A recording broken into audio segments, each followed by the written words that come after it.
बिस्मिल्लाहिर्रहमानिर्रहीम, अस्सलाम वालेकुम। नाज़रीन, बलूचिस्तान में दहशतगर्दों के ख़िलाफ़ जो है कार्रवाइयाँ उनमें तेज़ी आ चुकी है और ताज़ा तरीन कार्रवाई में खुज़दार के इलाके में 4 दहशतगर्दों को हलाक कर दिया गया है।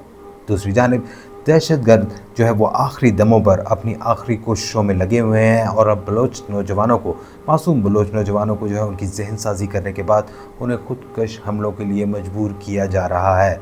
ऐसे एक वाक़या ज़िला केच में पेश आया, जहाँ पर बताया जा रहा है कि खुदकुश बमबार जो था वहाँ पर उसने पिकअप वैन जो थी वो वहाँ पर सिक्योरिटी एहलकारों के कॉन्वाई के साथ टकराई, जिसके नतीजे में 2 एहलकार जो थे वो शहीद हुए जबकि 27 अफराद ज़ख्मी हुए हैं। इन दोनों वाक़यात की तफसीलात और इस वक्त बलूचिस्तान में क्या सूरत हाल है, इस पर आज के वीलॉग में हम तफसीली बात करेंगे। लेकिन उससे पहले अगर आपने अब तक हमारे इस चैनल को सब्सक्राइब नहीं किया तो ज़रूर कीजिए ताकि आपको हमारी तमाम वीडियोज़ बर वक्त मिल सकें। नाज़रीन, बात कर रहे हैं बलूचिस्तान के इलाके खुज़दार की, जहाँ पर बताया जा रहा है कि सिक्योरिटी फोर्सेस ने इंटेलिजेंस मालूमात की बुनियाद पर एक कार्रवाई की है। बताया जा रहा था कि ये इस इलाके में दहशतगर्द जो था ये खुज़दार का था और खुज़दार में बताया जा रहा है कि वहाँ पर एक मुकाम पर दहशतगर्दों की मौजूदगी की इतला थी कि ये यहाँ पर एक है और किसी बड़े मंसूबे पर काम कर रहे हैं, कोई बड़ी कार्रवाई करना चाहते हैं। इस इंटेलिजेंस की बुनियाद पर जो है वो सिक्योरिटी फोर्सेस, जो ग्राउंड फोर्सेस थी, उन्होंने फौरी तौर पे कार्रवाई की, दहशतगर्दों को घेरे में लिया और जब इनको घेरे में लिया तो इन्होंने बराह रास्त फायरिंग जो थी उसका आगाज़ कर दिया। काफ़ी देर तक फायरिंग का तबादला हुआ और उसके नतीजे में 4 दहशतगर्दों को हलाक कर दिया गया और जब इनके ठिकाने की तलाशी ली गई तो बड़े पैमाने पर वहाँ पर असला, गोला बारूद जो था, धमाका खेज़ मवाद जो था वो वहाँ पे पकड़ा गया। 7 असला था, जिनमें से बताया जा रहा है कि कुछ असला जो था वो भारतीय साख्ता भी था। इसके अलावा जो कुछ डिवाइसेस मिली उनके लिंक्स भी भारत के साथ साबित होते हुए नज़र आ रहे हैं।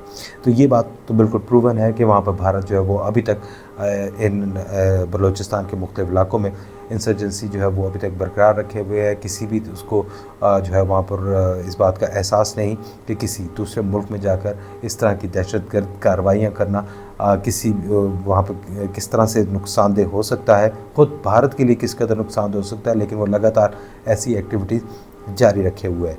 दूसरा वाक़या जिसके हवाले से हम बात कर रहे थे वो बलूचिस्तान के ज़िला केच में हुआ। ये इसका इलाका था दश खुदान जो है वहाँ पर उसमें बताया जा रहा है कि वाक़या पेश आया। इस वाक़े से 3 रोज़ पहले जो एक और अहम इंसिडेंट हुआ था वो बताया जा रहा है कि यहाँ पर बैंक्स की जो सिक्योरिटी वैन्स थी उनको वहाँ पर लूटा गया और 22 करोड़ रुपए जो है वो छीने गए थे।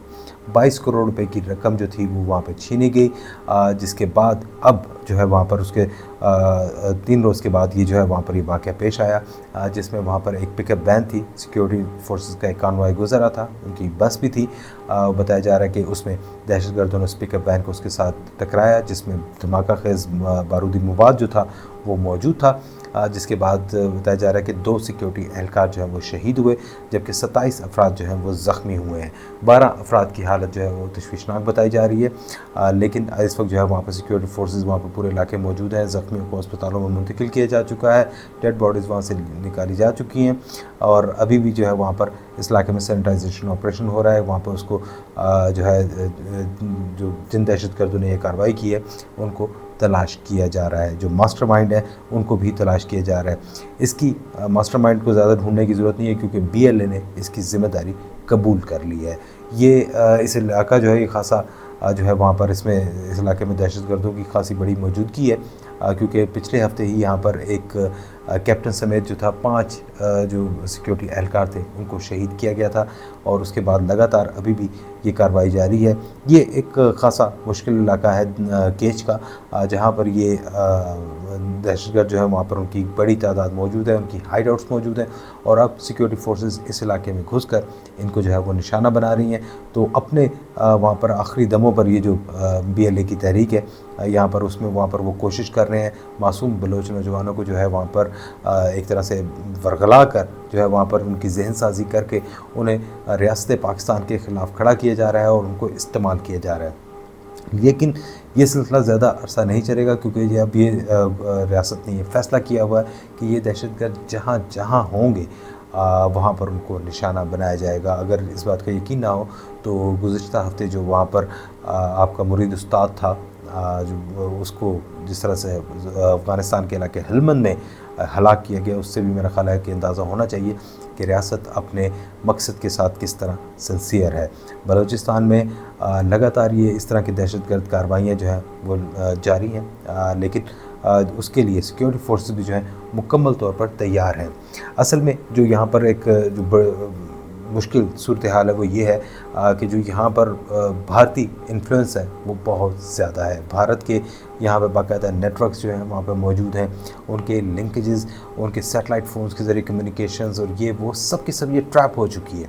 सब वहाँ पे मालूम हो चुकी है कि जनाब ये किस तरीके से ऑपरेट कर रहे हैं, लेकिन जो वहाँ पर BLA के जो दहशतगर्द हैं जिनकी तरबियत ही अब वहाँ पर भारत में हुई है, वो इनके साथ लगातार मिले हुए हैं।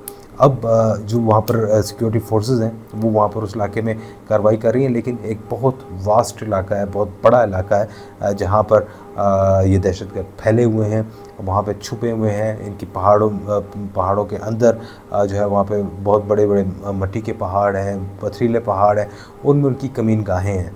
लेकिन अब जो वहाँ पर जिस तरह जदीद ड्रोन्स के ज़रिए और सर्वेलेंस कैमरास के ज़रिए जो है इनको तलाश किया जा रहा है, और जब जब होता है तो आपने अक्सर फुटेजेस वहाँ पे देखी होंगी कि इनको किस तरीके से जो है वो घेर कर जो है वो मारा जा रहा है।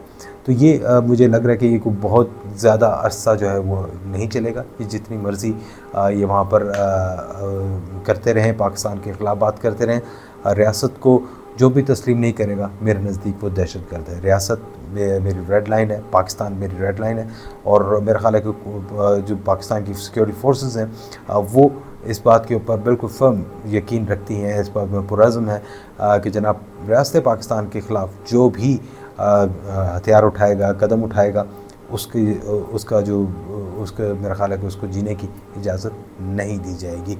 उसको जो है वहाँ पर वो रियासत का दुश्मन है। रियासत के ख़िलाफ़ जो भी बंदूक उठाएगा उसके सिर्फ़ और सिर्फ उसको मौत का तोहफ़ा दिया जाएगा। तो ये बिल्कुल, ये बात बिल्कुल दुरुस्त है, होना भी ऐसे ही चाहिए, क्योंकि रियासत पाकिस्तान है तो हम सब हैं। अगर ये ऐसे अफराद जो वहाँ पर भारत से पैसे लेकर भारत के जो इनके लीडरान हैं वो तो याशियाँ करते फिर रहे हैं, अपना वो आराम से एंजॉय कर रहे हैं, लेकिन जो ये मासूम नौजवान हैं उनको ये कत्ल कर रहे हैं, बस सिक्योरिटी फोर्सेस के मुकाबले पे खड़ा कर रहे हैं। उनके साथ उन लोगों की जहन साजी करके, जैसे बलूचिस्तान यूनिवर्सिटी के जो लेक्चरर थे, उस तरह के लोग जो हैं वो इस तरह की वाक़यात करके उनको लोगों को मजबूर करके जो है वहाँ पे हमलों पर मजबूर कर रहे हैं। तो ऐसे में जो है रियासत जो है वो अपना किरदार लाजमी तौर पर अदा करेगी, और जो भी ऐसे हमले करने की कोशिश करेगा उनको लाजमी तौर पर निशाना बनाया जाएगा। हमारे साथ रहने का बहुत शुक्रिया। अल्लाह हाफ़िज़।